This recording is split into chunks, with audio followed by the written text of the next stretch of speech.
Bonjour chers frères et sœurs de l'église des Assemblées de Dieu du Grand Bassam. Je parle de l'église centrale des Assemblées de Dieu du Grand Bassam, Jésus dans le repos. Nous sommes ce matin le 26 avril, c'est un dimanche, et je voudrais donc vous saluer et vous bénir au nom du Seigneur. Que Dieu vous bénisse. Nous allons ce matin partager la parole de Dieu autour d'un thème qui est le suivant, la prière incessante. Et comme texte de base, nous avons d'abord Actes chapitre 12, versets 3 et 5, il est dit: voyant que cela était agréable aux Juifs, il fit encore arrêter Pierre. C'était pendant les jours des pains sans levain. Le verset 5, il est dit: Pierre donc était gardé dans la prison et l'église ne cessait d'adresser pour lui des prières à Dieu. Le deuxième texte, nous le trouvons dans l'évangile selon Luc, en son chapitre 18, le verset 1. Et nous avons ici une recommandation du Seigneur. Jésus leur adressa une parabole pour montrer qu'il faut toujours prier et ne point se relâcher. Le dernier texte, nous le trouvons dans l'épître de Paul aux Colossiens, en son chapitre 4, le verset... Colossiens chapitre 4,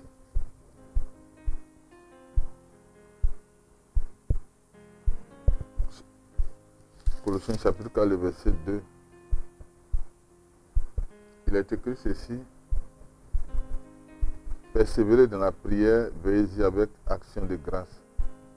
Priez en même temps pour nous, afin que Dieu nous ouvre une porte pour la parole, en sorte que je puisse annoncer le mystère de Christ pour lequel je suis dans les chaînes, et le faire connaître comme je dois en parler. Bien-aimé, Dieu nous appelle à la prière. Dieu appelle son peuple à la prière. C'est un commandement. Jésus déclare que la maison de Dieu est une maison de prière. Il dit, et je cite: ma maison sera appelée une maison de prière, mais vous en faites une caverne de voleurs. Matthieu chapitre 21, verset 13. Le mot maison dans les textes grecs est le mot oikos et signifie également famille. Famille. Jésus déclarait que sa famille devrait être une famille de prière, une famille d'intercesseurs. Si vous êtes né de nouveau, vous faites partie alors de la famille de Dieu. Et parce que vous faites partie de la famille de Dieu, vous êtes appelés à prier. La prière est une communion avec Dieu et cette communion doit être incessante. Cette communion doit être incessante. C'est pourquoi si vous péchez, vous devriez vous repentir de peur de rester séparés de Dieu, de peur de vous perdre et de perdre votre destinée. Dans cette communion, vous êtes appelés à vivre chaque jour avec Dieu, le Père de tous les esprits. Il s'agit d'avoir chaque jour Dieu comme votre compagnon. La prière est avant tout, chers frères et sœurs, une communion de notre esprit régénéré avec le Saint-Esprit. Paul déclare persévérer dans la prière. Romains chapitre 12, verset 12. Certains frères et sœurs, malheureusement, ne persévèrent pas dans la prière. Et c'est pour cela que leur vie manifeste peu de puissance, peu de joie, peu d'amour, peu de paix. Les frères et sœurs qui ne prient pas se privent de l'aide du Tout-Puissant, de la puissance de Dieu. Il manque de l'huile dans leur lampe. Il manque de l'huile dans la lampe de ses frères et sœurs. Dieu ne veut pas que vos vies, nos vies manquent de la puissance, alors que sa puissance est à notre disposition. Par contre, si nous passons du temps chaque jour dans la prière, dans la présence de Dieu, notre vie sera remplie de la puissance de Dieu. Notre vie sera remplie de joie, de paix, d'amour. Et nous pourrions alors, chers frères et sœurs, faire face aux circonstances de la vie. Dans le livre des Actes au chapitre 12, lorsque le roi Hérode a lancé une attaque contre l'existence même de la toute jeune Église, les croyants ont considéré, chers frères et sœurs, que la prière incessante était la seule réponse possible aux attaques de Satan. Que fais-tu lorsque Satan se lève contre ta destinée, contre ta famille, contre ton mariage, contre l'avenir de tes enfants, contre tes projets, contre tes affaires, contre tes entreprises? Baisses-tu la garde pour ne pas prier ou te lèves-tu dans la prière? Que faisons-nous, chers frères et sœurs, lorsque Satan attaque l'Église, les ministères, les projets de l'Église, les projets de construction du temple, la maison de Dieu? Quand Satan se lève contre l'évangélisation, contre l'adoration, contre les frères et sœurs qui sont les piliers financiers de l'Église, qui financent l'œuvre de Dieu. Savez-vous ce que le diable redoute? Satan redoute la prière adressée à Dieu au nom de Jésus. Il redoute une telle prière lorsque cette prière est faite dans l'unité. Lorsque le peuple de Dieu est uni, lorsque le peuple de Dieu est d'accord, lorsque le peuple de Dieu s'entend, une telle prière qui est adressée à Dieu au nom de Jésus est exaucée. Et cela fait peur à l'ennemi. Jésus a dit, si deux personnes sur cette terre s'accordent pour demander quelque chose à Dieu en mon nom, mon Père leur accordera ce qu'elles ont demandé. Bien-aimés, on se rencontre au moment des prières, alors qu'on ne s'entend pas, alors que nous ne sommes pas unis, alors que nous ne sommes pas d'accord. C'est une œuvre du diable, comme son nom l'indique. Le diable, en grec, diabolos, ça signifie celui qui se jette entre. Mais il se jette entre, au milieu du peuple de Dieu pour faire quoi? Pour séparer, pour créer la division, pour désunir. À partir de ce moment-là, la prière prend un coup. La prière prend un coup. La deuxième sorte de prière que Satan redoute, c'est la prière en langue inconnue. Parce qu'il ne comprend pas ce langage. Et parce que cela, n'est-ce pas, permet au peuple de Dieu d'accéder au mystère de Dieu, à la connaissance, à la révélation, au royaume spirituel de Dieu. Satan fait tout pour empêcher aujourd'hui l'Église de prier en langue. Parce qu'une telle prière amène beaucoup de dégâts, lui cause beaucoup de tort. Il enregistre beaucoup de défaites dans son camp. Bien-aimé, l'Église primitive savait cela et avait bien saisi l'importance et le pouvoir de la prière. Et c'est ce que le livre des Actes des Apôtres, en son chapitre 12, nous le dit. L'Église était en prière chaque jour. Selon l'apôtre Paul, nous ne luttons pas, bien-aimés, contre la chair et le sang, mais nous luttons contre les principautés, les puissances et les esprits méchants. Éphésiens chapitre 6, verset 12. Ces principautés, ces autorités démoniaques, ces puissances ténébreuses et ces esprits méchants veulent contrôler l'humanité et détruire l'Église de Jésus-Christ. Ils se servent de leurs marionnettes.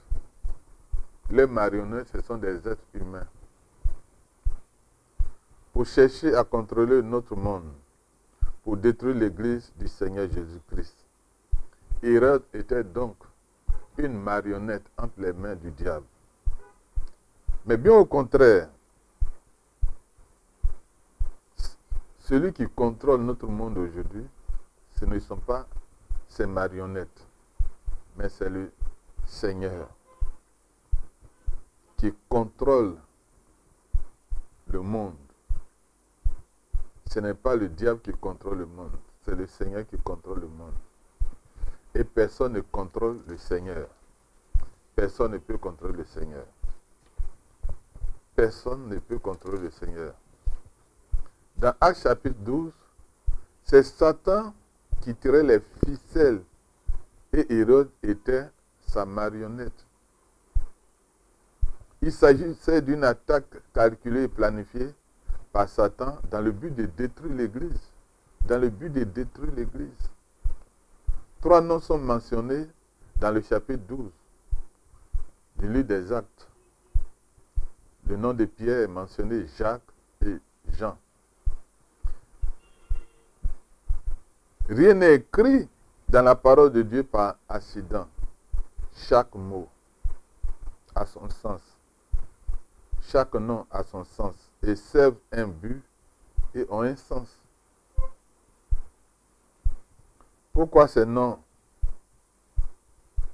sont-ils mentionnés? Quelle signification ces 3 noms revêtent-ils ici précisément? L'apôtre Paul écrit Jacques, Céphas, c'est-à-dire Pierre, et Jean, considérés comme des colonnes. Galates chapitre 2, verset 9. Ces 3 noms, ces 3 personnages étaient considérés comme des colonnes dans l'Église primitive. Ils étaient comme des piliers. Paul rend témoignage de ces 3 hommes. Ils sont considérés comme des colonnes, ou si vous voulez bien, des piliers. Les piliers, comme vous le savez, soutiennent l'édifice, la maison. Si vous retirez les piliers, l'édifice va s'effondrer. Cela nous permet de comprendre clairement l'attaque diligentée contre l'Église primitive. La portée de cette attaque. En tuant Jacques, Hérode fait disparaître un des piliers.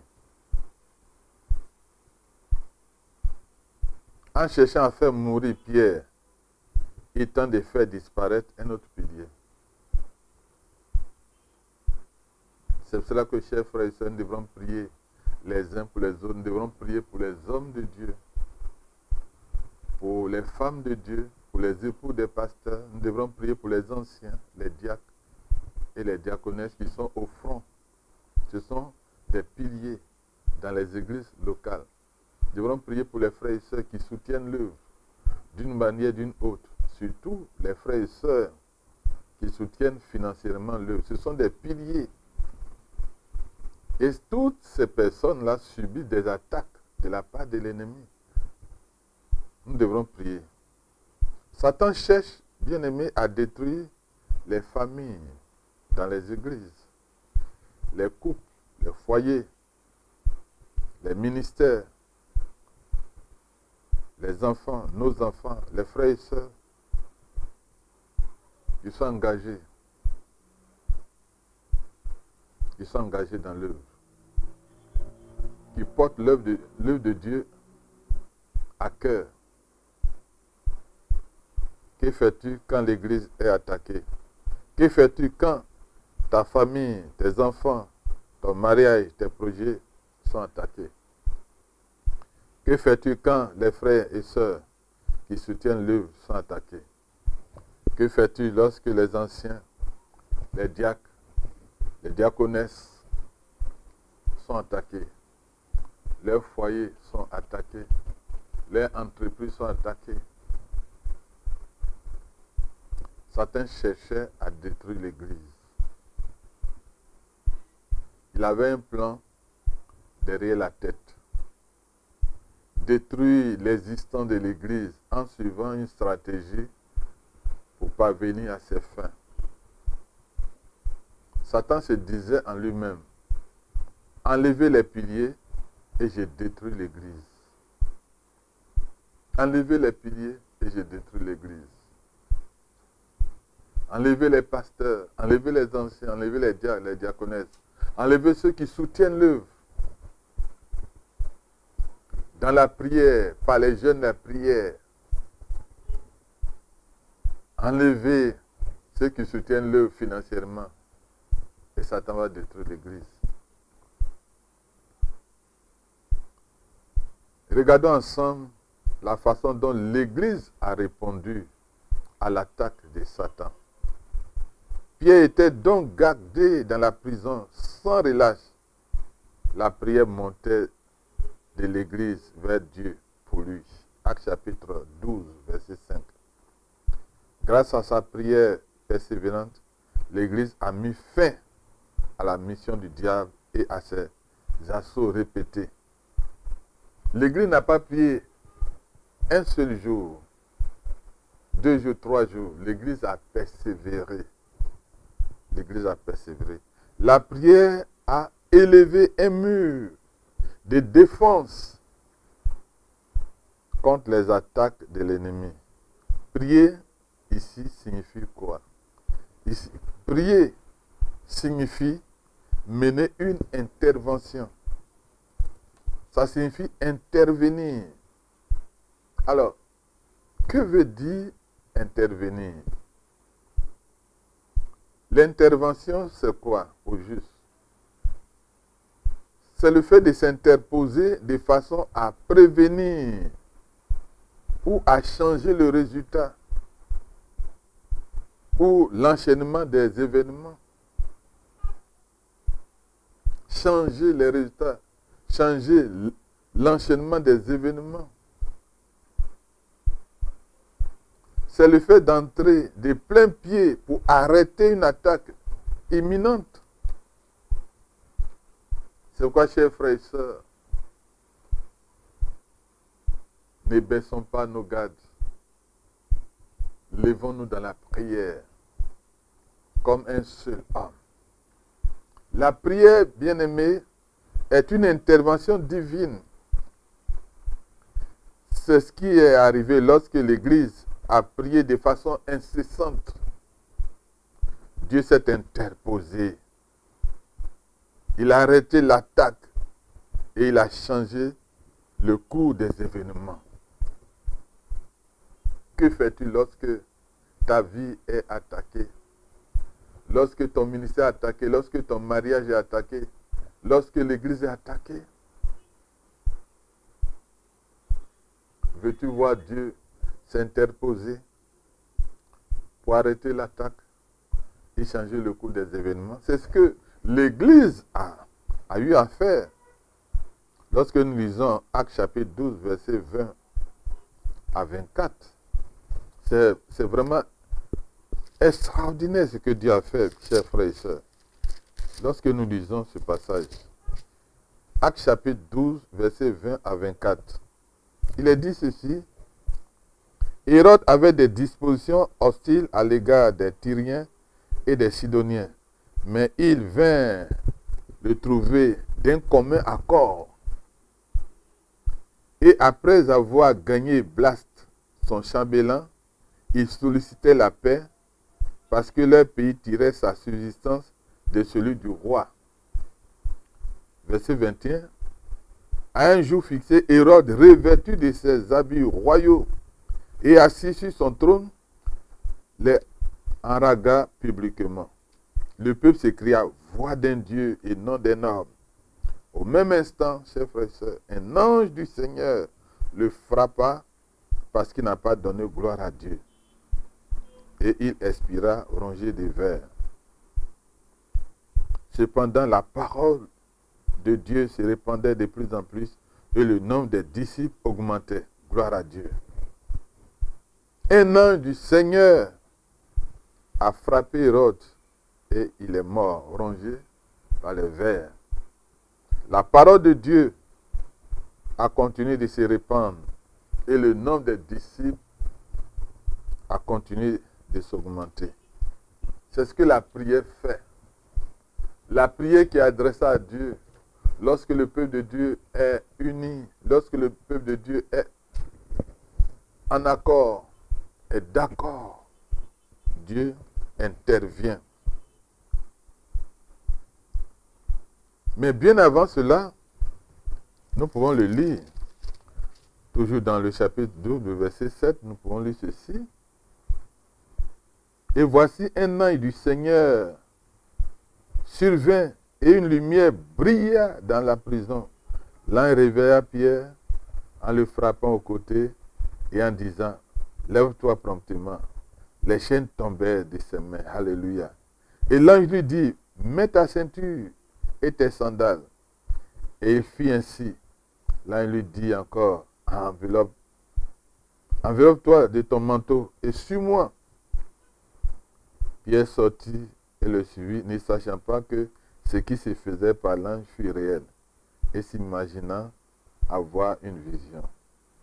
Lorsqu'il eut passé la première garde, puis la seconde, il arrivait à la porte de fer qui mène à la ville et qui s'ouvrit d'elle-même devant eux. Il sortit et s'avançait dans une rue. Aussitôt l'ange quitta Pierre. Revenu à lui-même, Pierre dit, je vois maintenant d'une manière certaine que le Seigneur a envoyé son ange et qu'il m'a délivré de la main d'Hérode et de tout ce que le peuple juif attendait. Alléluia. Voilà ce que la prière fait. La réponse à la prière. Pierre a été délivré et l'œuvre de Dieu a continué. Êtes-vous prêt à payer le prix, chers frères et sœurs, le prix de la prière? Êtes-vous prêt à prier pour que les piliers de l'Église ne s'effondrent pas? Êtes-vous prêt à prier pour arrêter les attaques du diable contre l'Église, contre votre famille, contre votre mariage, contre l'avenir de vos enfants, contre votre ministère, contre vos affaires, contre vos projets, contre vos entreprises, contre vos frères et sœurs? La prière, chers frères et sœurs, a le pouvoir de briser toutes les chaînes de Satan. Bien-aimé, pour Dieu, il n'y a pas de considération des personnes. S'il agit pour Pierre et l'Église primitive, il le fera aussi pour vous. Peut-être que vous allez me dire, mais oui, j'ai pris, pasteur.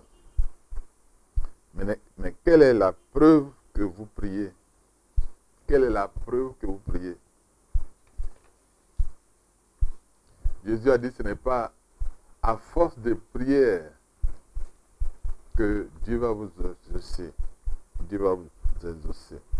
Jacques écrit, la prière fervente, c'est-à-dire la prière sincère, faite avec foi, la prière persévérante d'une personne juste a une grande efficacité, c'est-à-dire permet à cette personne d'accéder à une grande puissance, à une puissance gigantesque,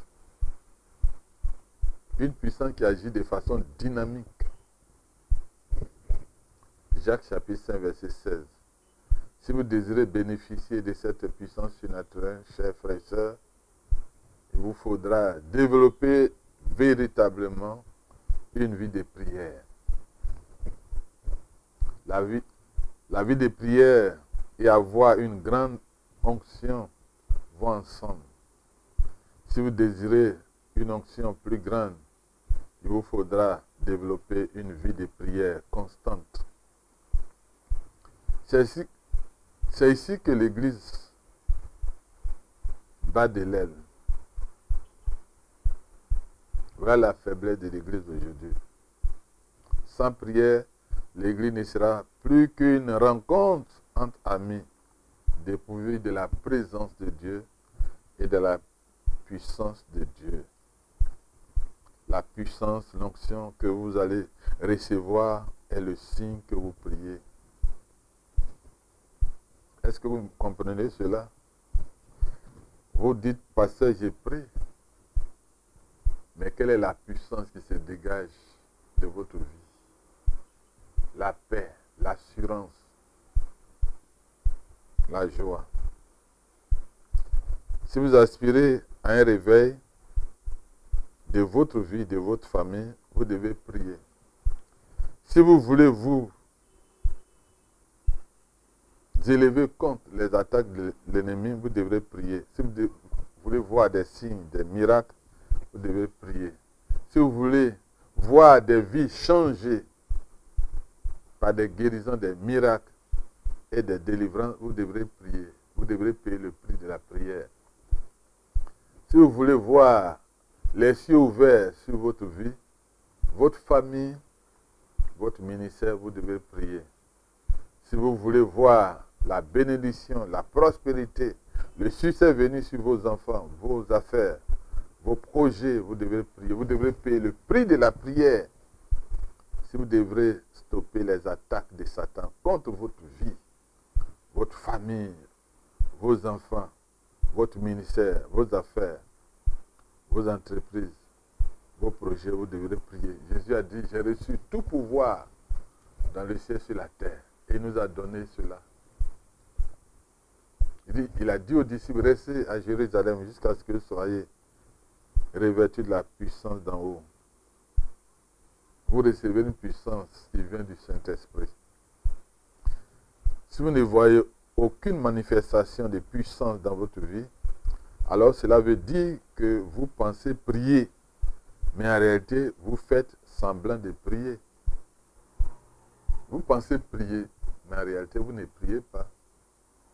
Vous ne payez pas le prix de la prière. Vous faites semblant de prier. Dans ce cas, il va vous manquer de la puissance. Et vous ne verrez pas l'intervention systématique de Dieu dans votre vie. Dans ce cas, il vous faudra changer donc quelque chose dans votre vie. Le prophète Malachie écrit, « Car je suis le Seigneur, je ne change pas. » Malachie chapitre 3, verset 6. Dieu ne change pas. C'est vous qui avez changé. Et c'est vous qui avez besoin de changer votre manière de prier.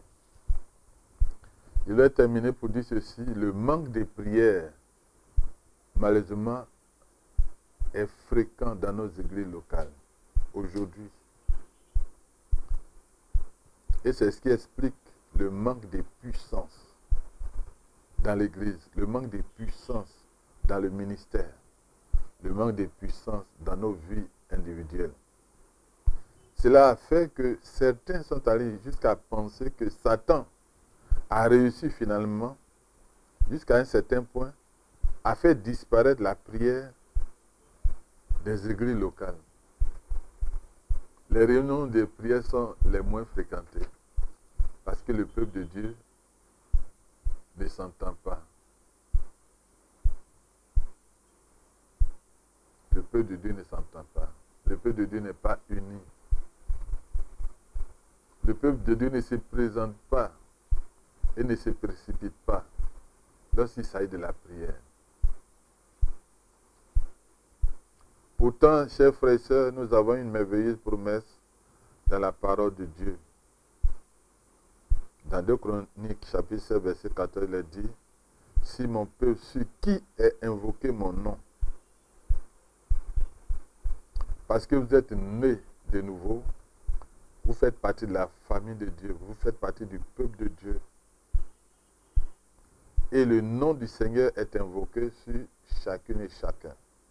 Il est dit, si mon peuple, sur qui est invoqué mon nom, s'humilie, nous avons besoin, chers frères et sœurs, de repentance en ces temps de la fin. Nous ne pouvons pas prétendre communier avec Dieu alors que nous sommes séparés de Dieu. Selon qu'il est écrit, Dieu n'exauce pas les pécheurs.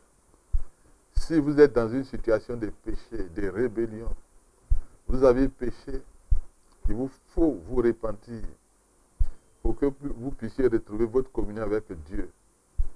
Dieu le Père, Dieu le Fils, Dieu le Saint-Esprit. Sinon, vous serez en train de faire semblant de prier et vous ne verrez pas de résultats.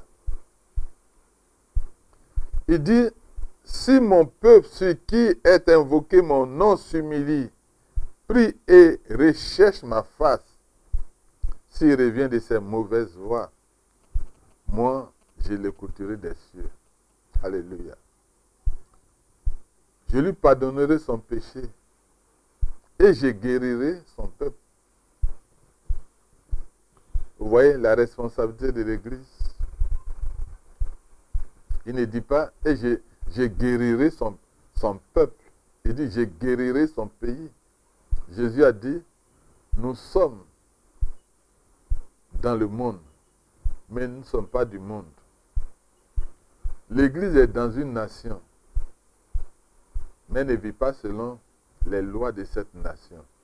Lorsque ces lois sont opposées à la parole de Dieu, lorsque ces lois contredisent, vont à l'encontre de la parole de Dieu, il dit, je guérirai son pays, je guérirai son monde, je guérirai sa nation. Bien-aimés, vous voyez jusqu'où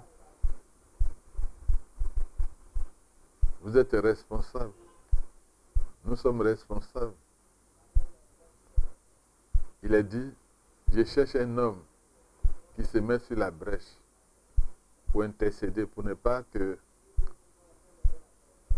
le pays soit détruit. Mais je ne trouve pas. Mais je ne trouve pas. Je ne trouve pas un peuple uni qui prie. Je ne trouve pas un homme qui paye le prix dans la prière. Il dit, je guérirai son pays. John Wesley a dit, il semble que Dieu n'efface rien, à moins que nous nous mettions à prier. Bien-aimés, que le Seigneur vous bénisse. Amen.